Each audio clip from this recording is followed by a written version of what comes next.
ফজলুল করিমের নেতৃত্বে আজকে এই কম্বল বিতরণ করা হচ্ছে। এই কম্বল বিতরণ করা হচ্ছে সেটা হচ্ছে এই সম্পর্কে আমাদের অধিবক্তারা বলেছেন একটা অধ্যাপক আসলাম চৌধুরী এফসি এর ফাউন্ডেশন, পরিবারের ফাউন্ডেশন।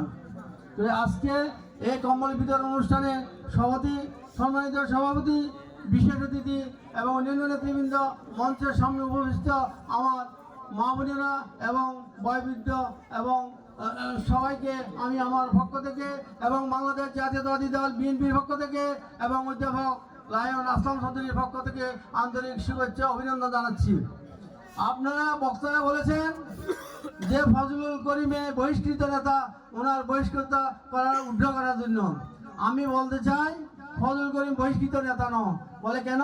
সেটা হচ্ছে যদি আজকে বহিষ্কৃত নেতা হতো তাহলে আমি ফজলুল করিমের এই মিটিংয়ে ফজলুল করিমের সভাপতিত্বে আমি প্রধান অতিথি থাকতাম না। বলছি আসলাম চৌধুরী দীর্ঘ 9 বছর কারাগারে ছিলেন, অনেক ষড়যন্ত্র হয়েছে। আর ফজলুল করিম সাহেব যদি আসলাম চৌধুরীর পক্ষে কথা বলে, কিছু ষড়যন্ত্রকারীরা এই ষড়যন্ত্র করে বহিষ্কার আদেশ দিয়েছেন। আসলাম চৌধুরী বাইরে হওয়ার পরে উনি খুদে খুদে দেখলেন ফজলুল করিমের কি দোষ, কেন বহিষ্কার করা হয়েছে। উনি প্রকাশ্য একটা মিটিংয়ে বলে দিয়েছে ফজলুল করিমের কোনো দোষ নাই, ওনাকে অযথা বহিষ্কার করা হয়েছে। এই বহিষ্কার আসলাম চৌধুরী বলছে আমি মানি না এবং মানবো না, যেহেতু সাংগঠনিকভাবে বহিষ্কৃত হয়েছে তার ব্যবস্থা আমি করব।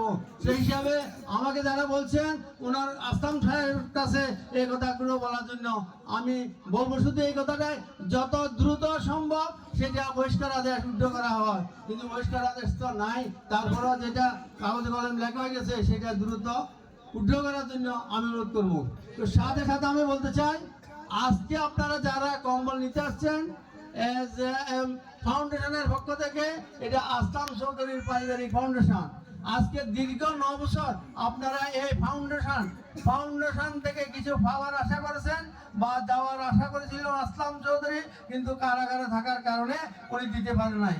দীর্ঘ 9 বছর হাসিনা সরকার ওনাকে নির্যাতন করেছে, আমাদের অনেক ভাই বোনদেরকে নির্যাতন করেছে, সেদিকে আমি যাচ্ছি না। আমি বলতে চাচ্ছি লায়ন আসলাম চৌধুরী এই দীর্ঘ 9 বছর আগেও একটা ফাউন্ডেশন ছিল, ওনার বাবার নামে একটা গোলাম হোসেন ফাউন্ডেশন ছিল। উনি এখান থেকে ওনাকে শিক্ষানুরাগী বলা হয়, এই জন্য উনি শিক্ষকের যে উপকরণ আছে সব ছাত্রদেরকে দিয়েছে, টাকা দিয়েছে, যেভাবে পাচ্ছে সেইভাবে ওনাকে সহযোগিতা করেছে।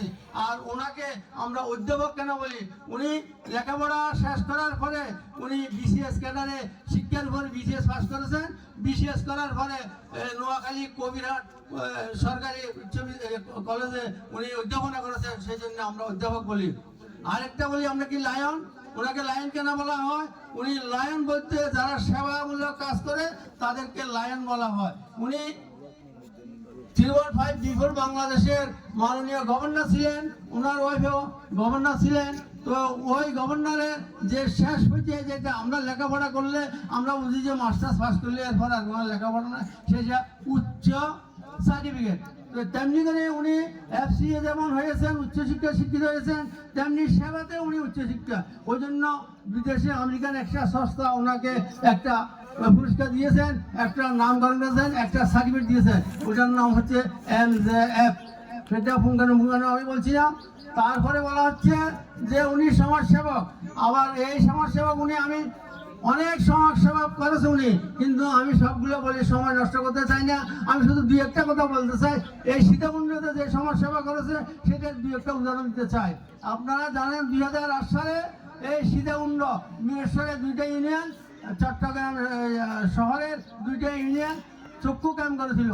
আমি সেই দায়িত্বে ছিলাম, বারবার মানুষকে চক্ষু ক্যাম্পে চিকিৎসা করেছেন।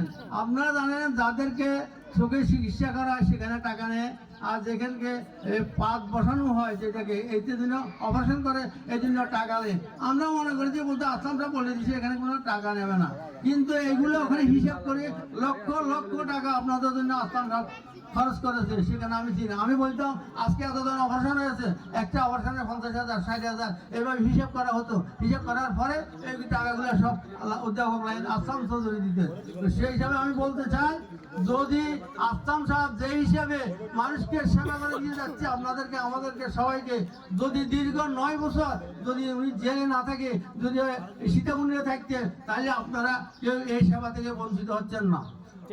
এখন যখন উনি বাইরে আসছেন, ওই নামগুলো দিয়ে না করে উনি আবার একটা নতুন করে নাম দিচ্ছে, কারণ ষড়যন্ত্রকারীরা উৎপেতে বসে আছে। কারণ ওইগুলা যখন ওগুলো উনি চালু করবে পরবর্তীতে, এখন এইগুলা চালু করতেছে উনি।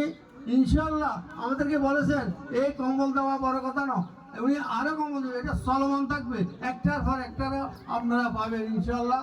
তো যাই পরিশেষে আর বেশি কথা না বলে আপনাদেরকে এতটুকু অ্যাসুরেন্স করতে হয়, আসলাম চৌধুরী সম্পর্কে আপনারা ভালো করে জানেন। এই আসলাম চৌধুরী কাজ করলে গায়ে দাগ লাগে, আমরা শাড়িতে পড়ছি, এটা দাগ লাগবে। আসলাম চৌধুরী আপনাদের সেবা করতেছে, আসলাম চৌধুরী কাজ করতেছে, সেই জন্য মানুষ দেখতেছে যে আসলাম চৌধুরী যেভাবে করতেছে আর কেউ এভাবে সেবা করতেছে না। ওনাকে বাবা দিয়ে ও তিরস্কার করতেছে আর কি, ওগুলো দিতেছে। তো যদি আপনারা যদি সবাই রুখে না দাঁড়ান, তাহলে আসলাম চৌধুরী সলমান এই কার্যকলাপ কম্বল আর বিভিন্ন সময় ভিন্ন দিনের বই খাতা কলম ছেলেদেরকে চক্ষু ক্যাম্প এগুলো যেগুলো করতেছে সেবামূলক কাজ, এগুলা করার জন্য আপনারা যদি সহযোগিতা করেন, এই যারা বিরোধী দল এবং যারা এইগুলো করতেছে তাদেরকে যদি আপনারা না রোকান, তাহলে আসলাম চৌধুরী কীভাবে আপনাদেরকে সহযোগিতা করবে? আপনারা যেরকম সহযোগিতা করবেন, আসলাম চৌধুরী আপনাদেরকে সবাইকে সহযোগিতা করবে। এই আশা ব্যক্ত করে সবাইকে ধন্যবাদ জানিয়ে আমি আমার বক্তব্য শেষ করছি। আসসালামু আলাইকুম। আমাদের জিন্দাবাদ, আমাদের জাতীয়তাবাদী।